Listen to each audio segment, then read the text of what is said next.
তোদের আমি তখনই বললাম যে মেয়ে আমার মান সম্মানের কথা না ভেবে অন্য ছেলের হাত ধরে চলে যায়, সেই মেয়ের বাড়িতে আমি যাবো না। আও তোর আমার কথা শুনলি না। এই দেখে চলতে পারিস না? এটা কি করলি? এদের মা বাবাও তেমন, ছেলে জন্ম দিয়ে রাস্তায় ছেড়ে দেয়। কি হলো সোনা, তুমি কাঁদছো কেন? আমাকে একটা বাজে লোক বকলো। বড় মা। যতীন কাকা, আব্বা, তোমরা ভালো আছো? হ্যাঁ মা, আমরা ভালো আছি। তুই ভালো আছিস তো? হ্যাঁ কাকা, বসো আব্বা, আমি তোমাদের জন্য খাবারের ব্যবস্থা করি। থাক, যেটা বলতে এসেছিস তাড়াতাড়ি বল, আমার এখানে দম বন্ধ হয়ে যাচ্ছে। তুমি কি বলছো আব্বা?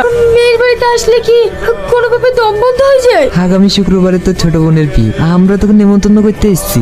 আমার ছোট বোনের বিয়ে? হ্যাঁ মা, তুই যাবি তো? আমার ছোট বোনের বিয়ে আর আমি যাব না? আমি তোকে যেটা বলতে বলেছি সেটা বল। এই বিয়েতে শুধু তোর নিমন্ত্রণ থাকলো, জামাই বাবাজিকে নিয়ে যাস না। এই বিয়েতে আমি যেতে পারবো না। যেখানে আমার স্বামী যাবে না সেখানে আমিও যাব না।